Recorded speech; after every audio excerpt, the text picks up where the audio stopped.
This video is going to cover the solutions to the tutorial problems for topic 5, what makes a car go. Problem 1.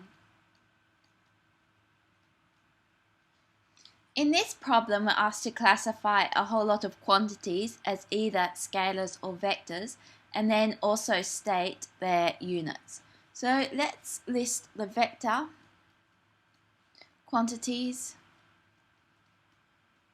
in this column, and we'll list the scalar quantities in this column.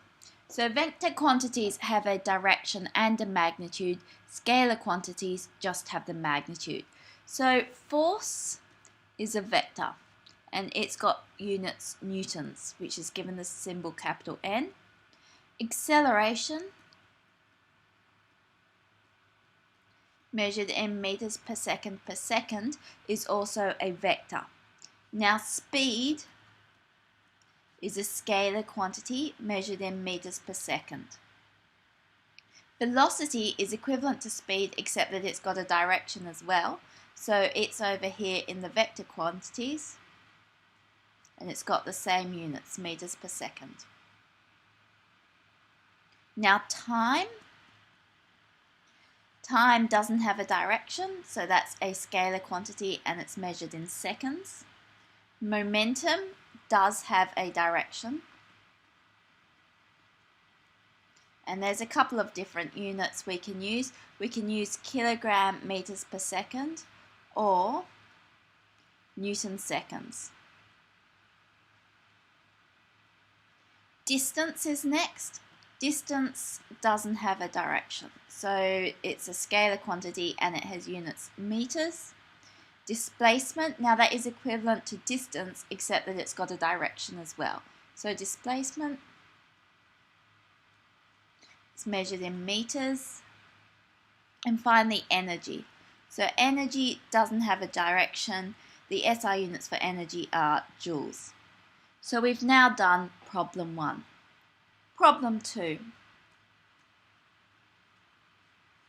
We're asked to calculate the kinetic energy of a couple of things, both travelling at 100 kilometers per hour. So we'll need to use that the kinetic energy is equal to a half the mass times the velocity squared. So we're told that the velocity is equal to 100 kilometers per hour. So this is equal to 100 times 1,000 meters over 60 times 60 seconds. And so this is equal to 27.8 meters per second. So now what we can do is calculate the kinetic energy of the first thing. It is a loaded truck with a mass of 10,000 kilograms. So just substituting into the kinetic energy equation up here, we've got a half times 10,000 times 27.8 squared. We need to solve that on the calculator, and when we do, we get 3.86 times 10 to the 6 joules. This is giving the answer to 3 significant figures, as the data in the question is given to roughly 3 significant figures. We don't know if it's given to 1, 2 or 3, so we'll go with 3. Part B, we're then asked to calculate the kinetic energy of a car which has a lower mass. It's got a mass of 1,100 kilos. So the kinetic energy is a half 1,100 times the velocity squared, which is 27.8 squared again. So solving this one on the calculator, we get 4.24 times 10 to the 5 joules as our answer. Problem 3. We're asked to add the following vectors. So first of all, we're asked to add 5 meters north. So we've got 5.00, and we'll take upwards as north, plus 2 meters south. So we've got 2.00 meters back downwards. So our resultant vector goes from the tail of this vector to the head of this vector. So this is our resultant vector here. And you can see that this is going to be 5 minus 2, which is 3.00 meters, and it's upwards, so that's north. Now in part B, we're asked to add 5 meters north and 5 meters east. So once again, we draw them head to tail. So here's north going upwards, and then we're going to go east. So this is also 5.00 meters. And so our resultant goes from the tail of this vector to the head of that vector. So this is our resultant here. Now, as these are both 5 meters, this is going to be an isosceles triangle. And as that's 90 degrees up there, we know these two angles have to be equal. And so this has to be 45 degrees. So now what we need to do is work out the length of this side. In order to do that, we're going to use Pythagoras' theorem. So we've got 5.00 squared plus 5.00 squared. And calculating this on the calculator, we get 7.07 meters. So we've got 7.07 meters, and this angle shows that we're going northeast. So it's 7.07 meters northeast. And finally, in part C, we're asked to add 5 newtons south.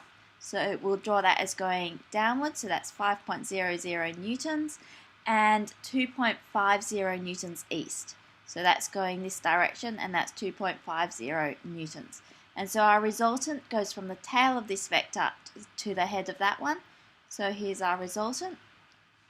Now, as this is south and this is east, there's 90 degrees down there. So we will need to work out this angle in this case, but we can use trigonometry in order to do that. Remember that tan theta is equal to opposite over adjacent. That just comes from SOHCAHTOA.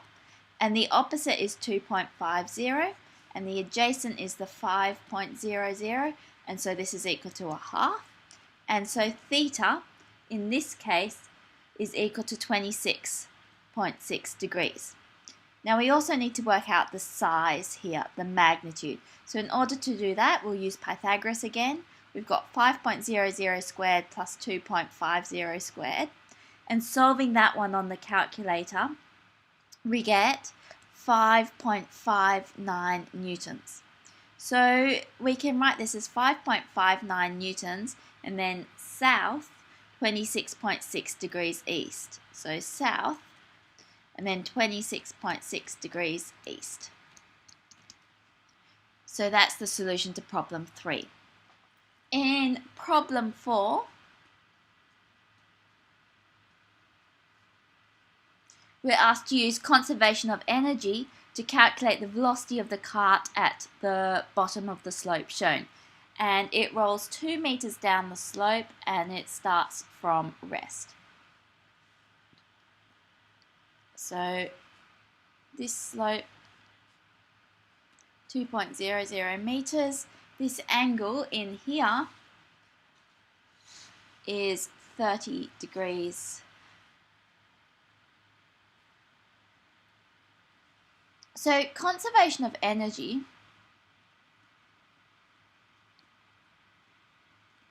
tells us that energy is not created or destroyed, it remains the same. But to start with, when the block's up here, it's got its energy as gravitational potential energy. It has no kinetic energy as it's at rest.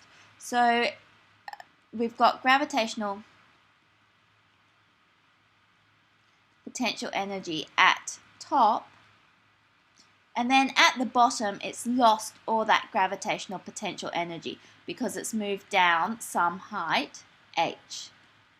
And so that energy is converted into kinetic energy. So this is equal to the kinetic energy at the bottom. And so the gravitational potential energy at the top is given by mgh, and the kinetic energy at the bottom is given by a half mv squared. So we've got the mass on each side, so that actually cancels out. And so we can write v squared is equal to 2gh, or v is equal to the square root of 2gh. Now we know what g is, 9.8. So what we need to do now is work out this h. We've got the hypotenuse and we've got this angle in here. So according to SOHCAHTOA, we're going to need to use sine of 30 is equal to opposite, which is h, over the hypotenuse, which is 2.00. So this tells us that h is equal to 2.00 times sine 30, which is equal to 1. And so we've got this is equal to the square root of 2 times 9.8 times 1. And solving this on the calculator, we end up with 4.4 meters per second at the bottom of the slope. Problem 5.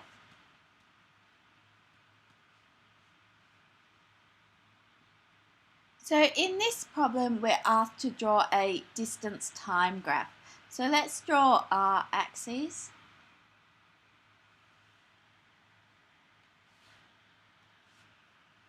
And this is going to be time, and this is going to be distance.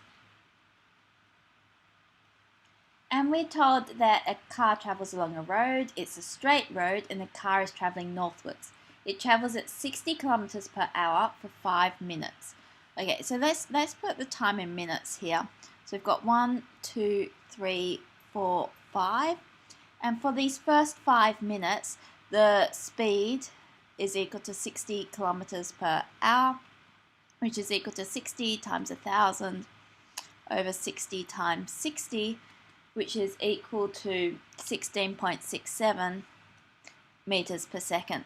So because it's going with a constant speed, on a distance time graph, this is a straight line, and it's going to have the gradient of 16.67.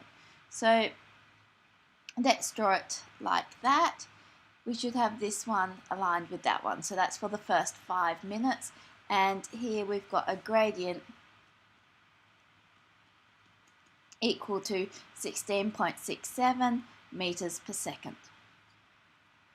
So it does that for 5 minutes. And then over a 30-second interval, so that's half a minute there, it increases its speed to 80 kilometers per hour.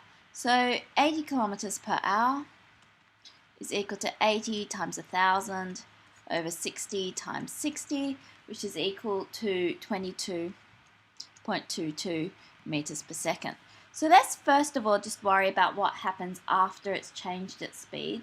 So it's then traveling along for 10 minutes. So we've got 1, 2, 3, 4, 5, 6, 7, 8, 9, 10 with this constant speed. And so this is going to be another straight line. The gradient's going to be higher than to start with. There we go, make sure that the gradient's higher. The gradient here is equal to 22.22. And then for this 30-second time interval, it's actually increasing its speed, so it's accelerating. So this looks like a parabola on the distance time graph, which joins this gradient here to this gradient here. So that is what our distance time graph looks like. We're now asked to calculate the distance that the car travels in the first 5 minutes. So that's in here. So in order to calculate the distance travelled, it's going with a constant speed, so we can just use distance is equal to speed times time. So the speed is equal to 16.67 meters per second, and the time is 5 times 60 seconds. And so this gives us 5,000 meters, or we can put it as 5.0 kilometers, which makes sense. If it's going at 60 kilometers per hour, then each minute is traveling 1 kilometer. And finally, we're asked to calculate the total distance traveled by the car. So we know in this first 5 minutes it travels 5 kilometers. Let's work out now how far it travels in this last 10 minutes, and then we can worry about this little bit here. So in this last 10 minutes, the distance is equal to the speed, which is the 22.22 meters per second, times the time, which is 10 times 60 seconds.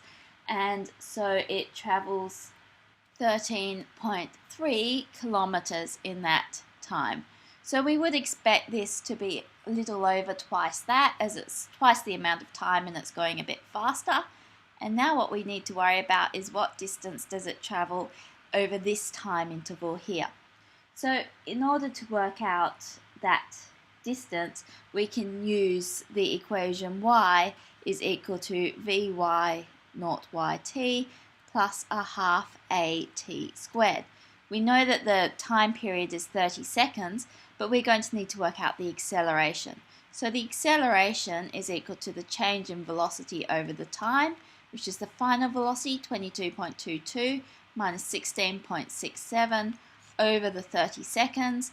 And so solving that, we get 0.185. And so this is equal to the initial velocity, which is the 16.67, times the time, 30 seconds, plus a half times 0.185 times 30 squared. And solving that, we end up with 503 meters. So the total distance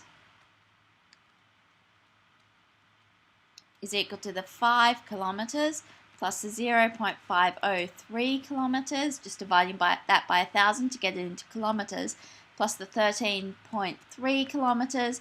And so solving this on the calculator, we end up, or in your head even, we get 18.8 kilometers.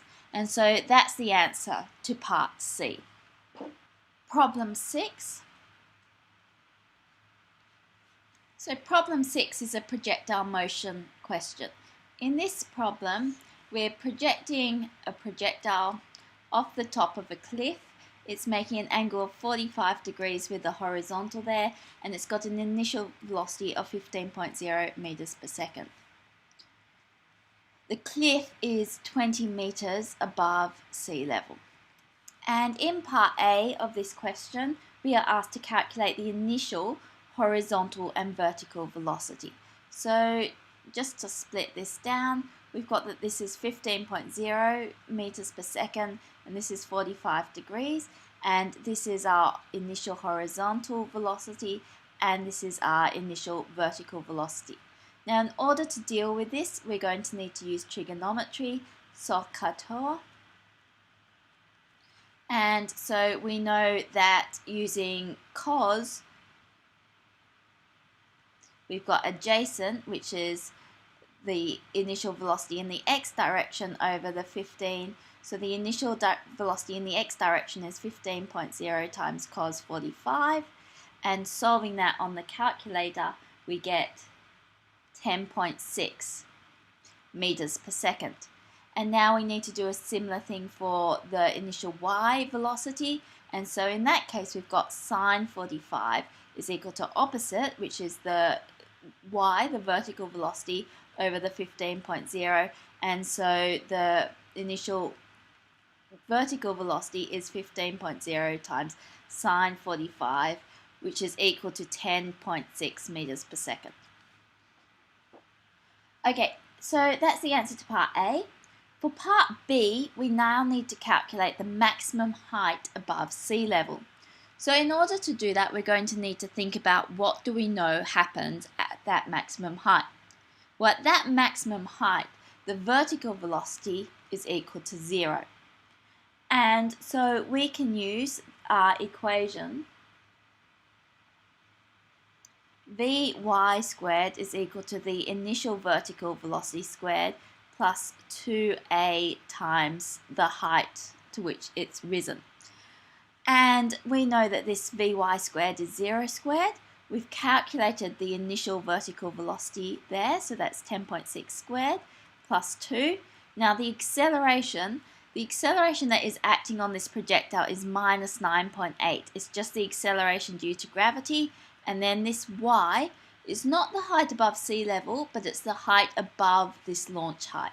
And so solving this, we've got 19.6y, moving this term here, the second term, over to the left-hand side, is equal to 10.6 squared. And so y is equal to 5.74 meters. And so to give the height above sea level, which is what we're asked for, we need to add this 20 meters on.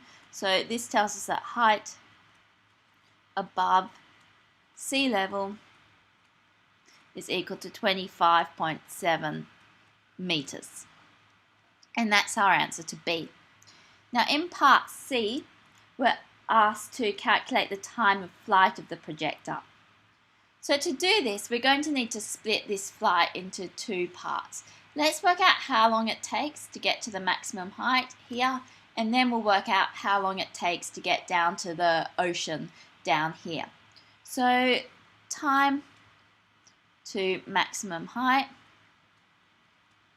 we can just use Vy is equal to the initial velocity in the y direction plus AT. And so we've got Vy at maximum height, that's 0, that's what we just said up here. And V0y is 10.6. The acceleration is minus 9.8, which is just g acting downwards times the time.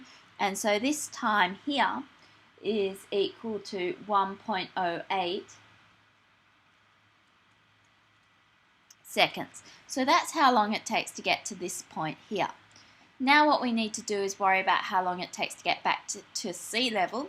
We know how far above sea level it starts, and we also know that it starts at rest up there. So what we can use is y is equal to y0 plus v0yt plus a half at squared. And so we're considering this part of the flight. So it starts from a height of 25.7 meters above sea level, and it ends at a height of 0 meters above sea level. The initial velocity, it's starting from up here, and the velocity there is 0. That's what we said over here. And then we've got plus a half times minus 9.8, it's being accelerated downwards, so we've got a negative times t squared. So t squared is equal to 25.7 over 4.9, and so this gives us t, which is equal to 2.29 seconds. So now to get the total time of flight,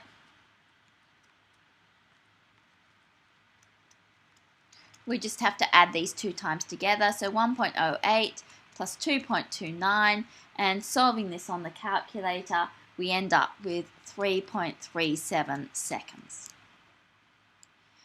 Okay, and then finally part D, we're asked to calculate the distance from the base of the cliff at which it lands. So that's this distance along here. So in order to do that, we just remember that it's traveling with a constant velocity in the x direction. So the distance is just equal to the speed times the time. So that is equal to 10.6 times 3.37, and solving that on the calculator, we end up with 35.7 meters. So that's how far from the base of the cliff it lands. Problem 7. So in this problem, we're told that a projectile is launched from the ground at an angle of 30 degrees to the horizontal. So that angle in there is 30 degrees, and it has an initial speed of 20 meters per second. So it's going to travel some parabolic path, looking something like this. And we're asked to calculate the range, which is this distance here, the total distance covered by the projectile. So to calculate this range here, we're going to need to know how long it spends in the air. If we know how long it spends in the air, we know that its horizontal velocity is constant, so we can then work out how far it's going to go. So let's work out how long it takes to get to this maximum height here. Let's start by doing that. Before we start, we'll just break this initial speed into the horizontal and the vertical component. So this angle in here is 30 degrees. Here we've got our initial horizontal speed, and here is our initial vertical speed. And this is 20 here. So we can use, to find the initial horizontal speed, we can use cos 30 is equal to the initial horizontal speed over 20. And so the initial horizontal speed is equal to 17.3 meters per second. And to get the initial vertical speed, we can use sine 30 is equal to the initial vertical speed over 20. And so the initial vertical speed is equal to 20 times sine 30, which is 10 meters per second. So now we know how quickly it's initially travelling upwards. We can work out how long it takes to get here, because we know here the vertical speed is 0. So in order to calculate the time, we can use Vy is equal to V0y plus AT. At this point, it's got 0 vertical velocity. The initial vertical velocity is 10. The acceleration is downward, so we've got a negative sign, 9.8 due to g times t, and so t is equal to 10 over 9.8, which is equal to 1.02 seconds.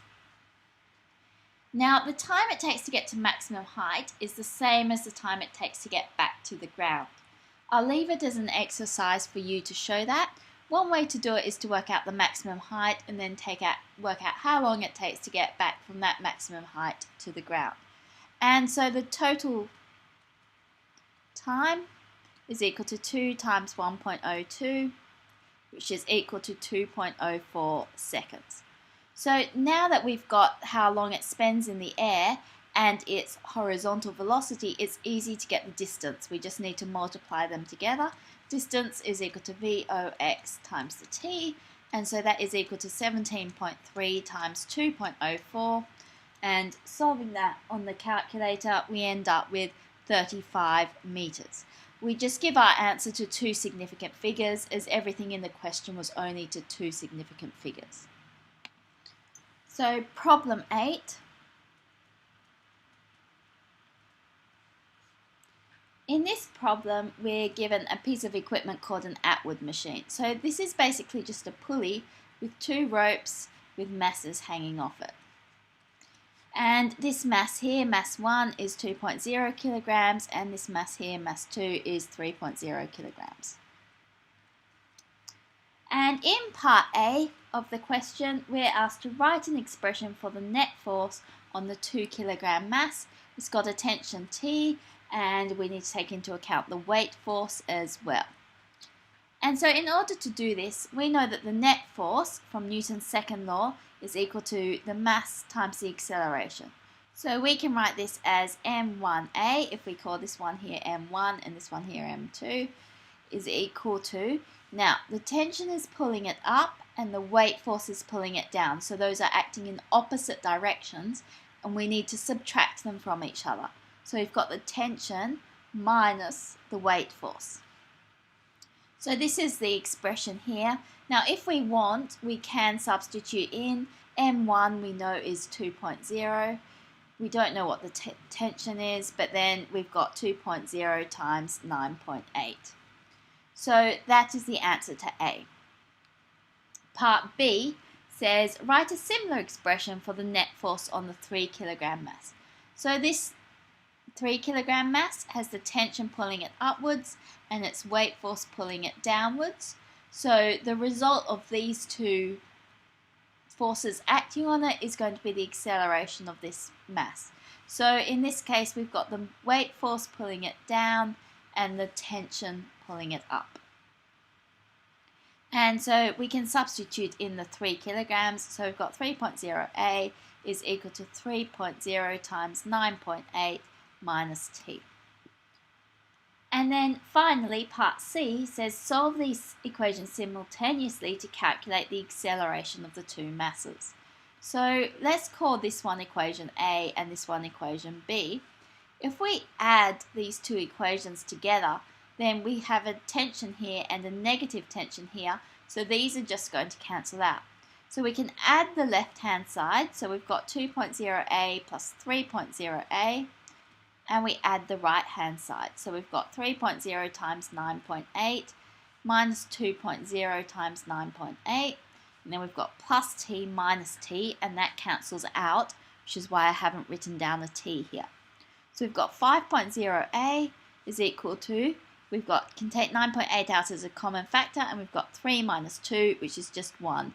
So this is 9.8, and so the acceleration is just equal to 9.8 on 5, which when we solve it on the calculator, or you can do it in your head, we get 1.96, except that we only want it to 2 significant figures, so this is 2.0 meters per second per second. So we've now solved that problem. You could have a go at working out what the tension is as well, because that is something else that could be asked.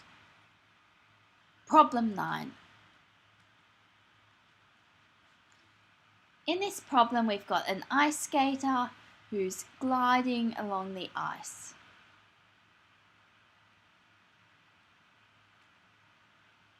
Here they are, going in that direction there. And we're told that they're going with a constant speed of 5.0 meters per second. In part A, we're asked to draw a diagram showing the forces acting on the skater.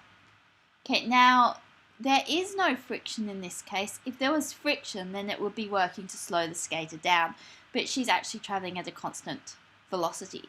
So what is acting on the skater is, well, there's her weight force. So let's draw that acting down like this. And then as she pushes down on the ice pushes up with an opposite and equal force, which we can call the normal force. So the skater just has these two forces acting on her, and these will cancel each other out. So part B, we're asked, what is the net force on the skater? Well, these two forces exactly cancel each other out. So the net force is 0, and that's because she is traveling at a constant speed. Any object which is traveling at a constant speed has no net force acting. So any object traveling with constant speed has no net force. So that was actually Newton's first law. Newton's first law said that an object will remain in the state of continuous constant motion unless acted upon by an external unbalanced force. Problem 10. In this problem, we have some boxes. We've got, this is mass 2, we've got M1 on top of mass 2, and we've got M3 over here, and we apply some force F here.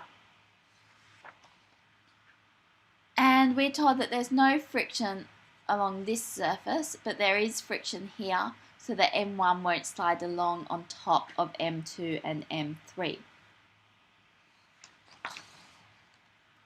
So part A, we're asked to write an expression relating the acceleration and masses to the force in the diagram. So we can just use Newton's second law. We know that force is equal to the mass times the acceleration. The mass in this case consists of these three masses. This force is pushing all three of these masses. So we've got M1 plus M2 plus M3 times the acceleration. So that's our answer for A. For part B, we're asked what force is applied by M1 and M2 on M3. So this force, some of it is used up on M1 and M2, causing them to accelerate, and then they push on M3 with what remains of the force. So we can calculate that force on 3 is just going to be the mass of 3 times the acceleration. So if we want, we can get rid of this acceleration. We can rearrange this one to give that the acceleration is equal to the force over M1 plus M2 plus M3. And so the force acting on 3 is equal to Fm3 over M1 plus M2 plus M3. We've just replaced this acceleration with this term here. And this force is to the right. And then finally, we're asked what force is applied by M3 back on M1 and M2. And this is just Newton's third law, which tells us for every action there's an opposite and equal reaction. So it's the same force, Fm3 over M1 plus M2 plus M3, but in this case it is to the left. So it's pushing back this way as it's resisting the acceleration.